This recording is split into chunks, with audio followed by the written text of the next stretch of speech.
Olá, nesse bloco nós iremos falar sobre a prescrição da aplicação das penalidades. A prescrição é uma situação em que o poder público perde a capacidade de punir o servidor. Isto significa que o Estado não mais poderá aplicar a penalidade ao servidor infrator.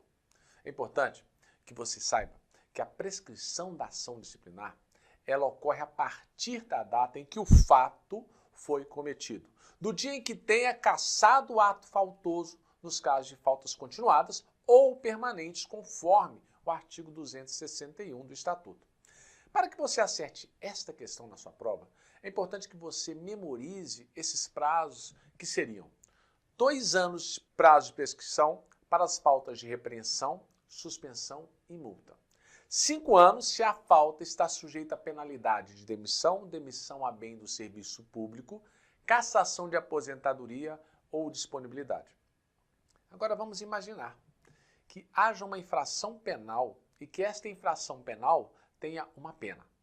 Se a falta prevista em lei como infração penal for superior a 5 anos, o prazo prescricional será em abstrato da pena criminal do Código Penal. Isto é, não será observado esses 2 ou 5 anos. Se a pena em abstrato for de 10 anos, aí nesse caso será o prazo prescricional. Como você pode observar, existe um prazo para aplicar as penalidades. E é isso que nós chamamos de prescrição. Então, se a pena for de repreensão, se for uma pena de suspensão ou uma pena de multa, o prazo é de 2 anos que a administração pública tem. Mas, se for de demissão, demissão a bem do serviço público, cassação de aposentadoria ou disponibilidade, aí o prazo é de 5 anos. Mas você tem que guardar que nos casos de ressarcimento aos cofres públicos, as ações não prescrevem, são imprescritíveis. Isso está lá no artigo 37, inciso parágrafo 5º da Constituição Federal. Portanto, mesmo com a prescrição da capacidade de punir, caso exista o dano aos cofres públicos, por causa de questão dolosa ou por questão culposa, não haverá prescrição e vai ter que ser ressarcido os cofres públicos do servidor. Ainda falando sobre o artigo 261, você vai observar que quando for aberta uma sindicância ou um processo disciplinar para verificar se o servidor é ou não culpado, esse fato por si só interrompe a prescrição. Não se esqueça que esse fato interrompe a prescrição e não suspende a prescrição. Existe uma diferença muito grande entre interrupção e suspensão da prescrição. Quando ocorre a interrupção, volta a contar novamente esse prazo. Se houver suspensão, significa que ele paralisa e depois o prazo continua de onde parou. Outro ponto importante aqui é que não ocorre a prescrição enquanto o processo estiver sobrestrado, isto é, paralisado para aguardar uma decisão judicial. Uma vez extinta a punibilidade pela prescrição, a autoridade julgadora vai determinar que nos assentamentos individuais do servidor seja feito o registro do fato. Isso deve ocorrer também com todas as penas que forem aplicadas ao servidor. Essa previsão está lá no artigo 263. Agora, a decisão que reconhecer que houve a prescrição, ela deverá determinar, quando for o caso, é lógico, as providências necessárias à apuração da responsabilidade de quem deixou ou quem deixou que acontecesse a prescrição. Uma última observação aqui, que é importante também com relação à prescrição, está no artigo 262, que diz: artigo 262. O funcionário que sem justa causa deixar de atender a qualquer exigência para cujo cumprimento seja marcado prazo certo, terá suspenso o pagamento do seu vencimento ou remuneração até que satisfaça essa exigência. O mesmo sendo aplicado aos aposentados ou aos servidores em disponibilidade. Bom, vamos entrar agora nas providências preliminares, na apostila, que está na apostila na sequência. Lá no artigo 241, inciso 5º, nós já aprendemos que é um dos deveres do servidor representar aos superiores sobre todas as irregularidades de que tiver conhecimento. É lógico que no exercício de suas funções. O artigo 264 do Estatuto, a autoridade que por qualquer meio tiver conhecimento de irregularidades praticada por servidor, ela é obrigada a adotar providências visando a sua imediata apuração, sem prejuízo das medidas urgentes que o caso exigir. Então ele é obrigado. Agora, com base nisso, a autoridade realizará a apuração preliminar, que pode ser de natureza investigativa, quando não fizer prova, quando não tiver prova suficiente da autoria, ou quando a infração não estiver suficientemente caracterizada. Então investiga primeiro. E essa investigação tem que ser feita no prazo de 30 dias. Caso contrário, a autoridade deverá imediatamente encaminhar aos chefes de gabinete relatório das diligências realizadas e definir o tempo necessário para o término dos trabalhos. Então, esse tem um prazo aí. E após esse processo preliminar, a autoridade poderá opinar pelo arquivamento, pela instauração de sindicância ou ainda pela instauração de processo disciplinar. E isso vai depender muito das investigações que forem feitas no decorrer. Se for determinada a instauração de sindicância ou de processo, o chefe do gabinete, por despacho fundamentado, ele pode ordenar, primeiro, o afastamento preventivo do servidor, quando recomendar a moralidade administrativa ou a apuração do fato sem prejuízo de vencimento ou vantagem até 180 dias. Então, prorrogáveis uma vez por igual período. Então, afasta ele por 180 dias sem prejuízo. Pode designar um servidor acusado para o exercício de atividades exclusivamente burocráticas até resolver. 3. Recolhimento de carteira funcional, distintivo, armas e algemas, se for o caso. E proibição do porte de armas. Além disso, pode pedir o comparecimento obrigatório em periodicidade a ser estabelecida para tomar ciência dos atos dos procedimentos.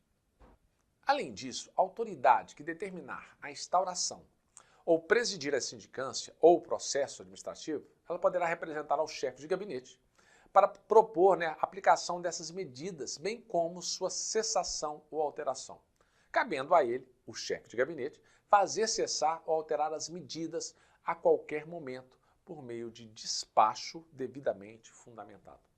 E para finalizarmos essa parte da matéria, nós temos que o artigo 267 estipula que o período de afastamento preventivo será computado como de efetivo exercício, não sendo descontado da pena de suspensão eventualmente aplicada.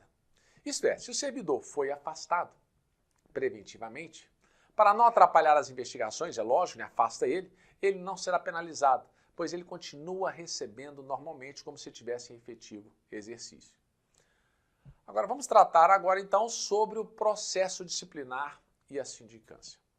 Nós já sabemos que para apurar as infrações cometidas por um servidor público, será feito por sindicância ou por um processo administrativo, sempre garantindo, é lógico, o contraditório e a ampla defesa, conforme previsão constitucional e o artigo 268 também mencionado. E é bom que fique bem claro para você que somente as penalidades administrativas, elas são punidas em processo, elas são apuradas em processo. Se houver uma penalidade de natureza civil ou de natureza penal, elas deverão ser apuradas em processo próprio junto ao judiciário. E não se esqueça, mesmo que existam fortes evidências de que determinado servidor cometeu uma infração, ele não poderá ser penalizado sem que lhe seja concedida a oportunidade de defesa. Você tem que saber que haverá sindicância quando o servidor cometer uma falta disciplinar, sendo que a pena pode ser aplicada vai ser de repreensão, suspensão ou multa. Aí é sindicância. Agora, se a pena a ser aplicada for de demissão, ou demissão a bem do serviço público, ou ainda de cassação de aposentadoria ou disponibilidade, não poderá ser feita por sindicância, e sim por um processo administrativo. E é bom que você grave, então, que repreensão, suspensão, multa tem que ser apurado por sindicância. Demissão a bem do serviço público, cassação de aposentadoria ou disponibilidade tem que ser apurado por processo administrativo. Tranquilo? Para a gente finalizar, nós temos que lembrar que o artigo 271 traz que os procedimentos disciplinares punitivos serão realizados pela Procuradoria-Geral do Estado, sendo presidida por um procurador do Estado confirmado na carreira, ou seja, concursado ali. Então já sabemos que havendo uma infração disciplinar, ou seja, será caso de sindicância ou será caso de processo. Sindicância se for repreensão, suspensão e multa. A sindicância é um procedimento mais célere, tendo em vista que as penalidades são mais leves. Por isso que dessa forma aplica-se à sindicância as regras previstas para o processo, só que com algumas modificações. Se o acusado quiser arrolar testemunhas, ele poderá arrolar até 3 testemunhas. E a sindicância deve estar concluída no prazo de 60 dias. Você vai ver mais tarde que, se for processo, o prazo de conclusão será de 90 dias. Após esse prazo, com o relatório, a sindicância será enviada à autoridade competente para a decisão.